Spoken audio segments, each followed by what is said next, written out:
এখনো না কথা হয়েছে কি বাংলাদেশের সাথে বাংলাদেশের সাথে বাংলাদেশের সাথে যদি ইন্ডিয়ার যুদ্ধ লাগিয়ে যায় মনে করো ইন্ডিয়ার কিছু সৈনিক ইন্ডিয়া ঢুকছে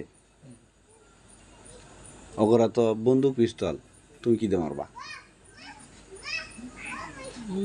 খেয়াল নাড়ি সুড়া খোড়া খালি যা আছে সব নিয়ে বেরিয়ে থাকবো গুলি করবো ওরা সামনে পিছন দিয়ে দেখি গেলে যাইতেছেন কেনরা জামনি আইন যে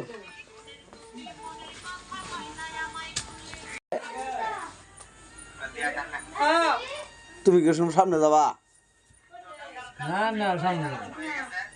মনে করো ওরা তো বন্দুক ওই বন্দুক নিয়ে তো ওরা খালি ঘুরবো কোন মানুষ দেওয়া যায় অন্য গুলি করবো হ্যাঁ আমরা তো খালি পলাইছে খালি কোন দেড়ে ডেল মেরে বন্ধুতে ফেলাই দেবো নাহলে মাথা ফেলাই দেবো পলাই থেকে তো ঢেলা আধা মানে পলাই থেকে মাই খালি আমি তো না দে 5 দে মাই ইন্ডিয়ার বিএসএ করে একেবারে তোর মনে করবে তোর যারা বাসা গুলাবো বুঝি নাই যারে বাস আছে হ্যাঁ তোর বাসা গুলাবো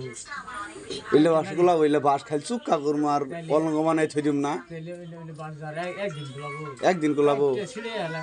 আগালি মাগলি বানাই নিয়ে আইব না খালি বাস কাটতে চুক্কা করে 3 হাত করে তিন 4 হাত করে 3 হাত করে বাস কাটতে খালি চুক্কা করে বন্দুকের কাম পাচ্ছে ইয়া মত সুকা দোয়া মতো চুক্কা যে আমাদের যে বানাই করছিস দেখছিলি শুধু বলা সম্পদ তুই অস নাই না হ্যাঁ দেই নেই বাসা হলো ওই যে সুকা দে না খালি এই মত সব খালি দেন মারে হাই রে মানা ভাই মরে মরে ইতেন মনে বানাইছে না এমন সুকা খালি এক মাথা ধরে খালি ঢাল মারে ওই মাথাও গাঁততো এই মাথাও গাঁততো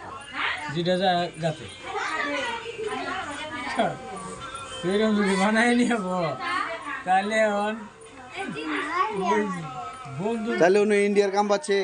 আবার যে ইন্ডিয়ারা কয় যে 15 মিনিটের মধ্যে খালি 15 মিনিটে নাকি ইন্ডিয়ারা কয় যে 15 মিনিটে নাকি গেট ছেড়ে দেয় বাংলাদেশ দল গেলাম বিমান দেও প্রায় সারবো বিমান দু প্রায় সারবো ওটা কি করবা বিমান দিয়া উপরে একটা ছেড়ে গেল তাই না